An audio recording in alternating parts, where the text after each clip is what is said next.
Hola, buenas tardes, bienvenidos a este canal de filosofía en el Valle del Jerte. Hoy vamos a hablar de un asunto muy importante que es el de la unidad sin bebecós. Ya hicimos un vídeo sobre el asunto, sobre Corisco, y hoy vamos a continuar la segunda parte de ese vídeo. Me ayudo con mis apuntes para ir siguiendo un guión. Bueno, pues Aristóteles tiende a usar el nombre de Corisco como ejemplo. No sabemos si era el nombre de uno de sus alumnos. Al caso, que uno es siempre uno, aunque sean varias cosas o realidades a la vez. Con lo que nos introducimos en el pros gen. La unidad de sentido de toda realidad se da en algo uno. Esto debió darse ante la respuesta a la pregunta: ¿qué es algo uno? El ser redondo parmenídeo parecía para los platónicos como una sola posibilidad de ser realidad y solo una. Aristóteles viene a decir que ser, la realidad de algo, su unidad, no solo se dice de una sola manera, sino que siendo uno, también se dicen más realidades de eso uno. La expresión corisco es, que tiene realidad, de músico, no indica que siendo dos realidades dichas en dicho sentido y con distinto estatuto ontológico, lo que quiere decir es que se dan en algo uno. Este presunto galimatías se presenta como una puerilidad, pero fue un debate presente en la academia. Si el ser es uno, es imposible la multiplicidad, llegando a aporías insolubles, como pasará en el poema de Parménides de Platón, que lo estudiaremos aquí y seremos capaces de entenderlo.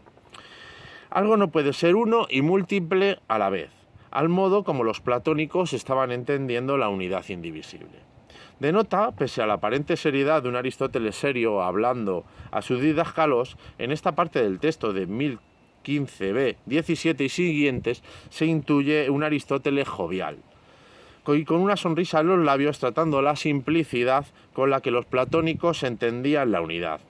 Habrá que aclarar el asunto de sin bebecós, que es el concepto de accidente en la terminología metafísica posterior a Aristóteles, pero es mejor que empecemos a usar los términos griegos y entender el concepto de esos términos, porque accidente tiene diferentes sentidos también en el español. Por ejemplo, accidente es cuando un coche sufre un accidente o cuando hay una caída, y entonces esos diferentes sentidos que tenemos pues nos puede llegar a no entender los textos. Así que vamos a ver qué es sin bebecós, que precisamente no era exactamente azar. Que al cavar un pozo encontremos un tesoro es azar, pero lo que lo hace sin bebecós es que se dan en coincidencia con el cavar. Así que Corisco sea músico, se da en Corisco, pero no tendría por qué darse. Corisco se hizo músico como podía haberse hecho estratego o como podía haberse hecho justo. Lo propiamente real para nosotros es Corisco. Y esa sería la proteusía, la sustancia primera, pero en el orden para nosotros. Porque habrá dos maneras de entender la proteusía. La proteusía se entendió durante casi toda la historia posterior, como porque se conocieron los textos lógicos de Aristóteles que vinieron traduciendo desde el Islam antes que los textos metafísicos, y se entendió desde el aspecto lógico. Lo primero para nosotros, la sustancia primera, son las realidades individuales, los entes individuales, pero lo que propiamente será la proteusía en los textos metafísicos será otra cosa. Ahora lo veremos y sobre eso daremos más vueltas. En definitiva, que lo propiamente real para nosotros es Corisco, que sería la proteusía, en el orden para nosotros. Pero lo que es más real de Corisco en sí mismo, Tou, es que es un hombre. Simplemente, aplos. Una especie entre los animales que específicamente tiene una cualidad especial, que es un animal que habla. Esa es su especificidad, lo que propiamente es en propiedad.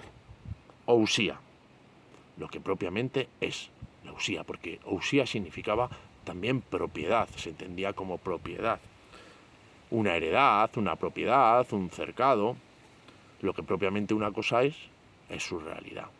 Y esa es la proteusía para Aristóteles en los textos metafísicos, mientras en los textos lógicos será las sustancias individuales sensibles. En definitiva, lo que es su unidad indivisible. Le daremos tantas vueltas a esto que quedará claro. Ahora estamos muy al principio del canal y hay que diferenciar muy meticulosamente la diferencia entre algo que tiene realidad, ente, que en griego es on, de la realidad de ese ente, ousia.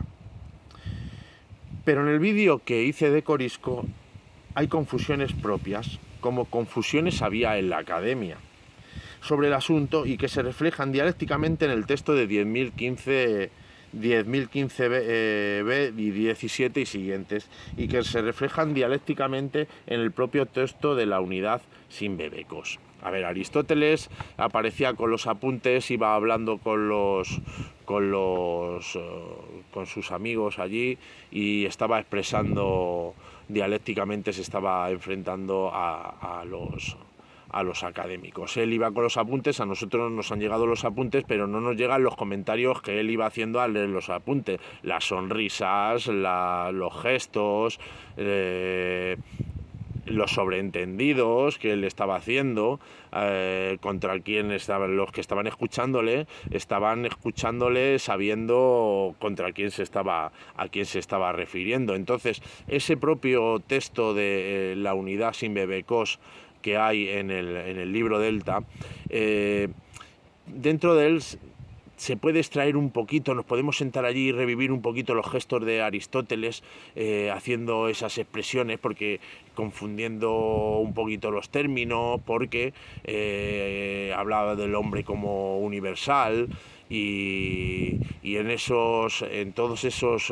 diccionario filosófico es muy peculiar, porque los escuchantes que estaban allí, que los que han venido posterior, no podían denotar esa forma de expresarse, no solamente escritural, sino la verbal y la oralidad, que él es realmente como se estaban haciendo los textos, cómo se estaban leyendo los textos, porque eran textos para ser leídos y había una oralidad donde cada clase era diferente, aunque se formara con esos textos. Yo mismo, si leo este texto 20 veces, me salen comentarios luego diferentes de una vez a otra, y luego las conversaciones que había posteriormente, y a nosotros nos llega un texto escrito sin verle la cara a Aristóteles y sin ver los gestos que estaba haciendo, y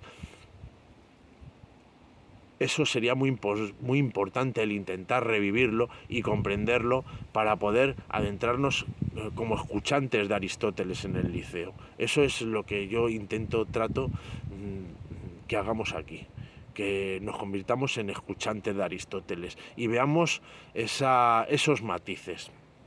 ¿De acuerdo? Bueno, pues todo esto ayuda a reflexionar, todos estos matices ayudan a reflexionar sobre el asunto, que se reflejan dialécticamente en el propio texto sobre la unidad sin bebecos del libro Delta. Ayudan a desatar el nudo aporemático. ¿Hombre es un género o una especie? Hay dos.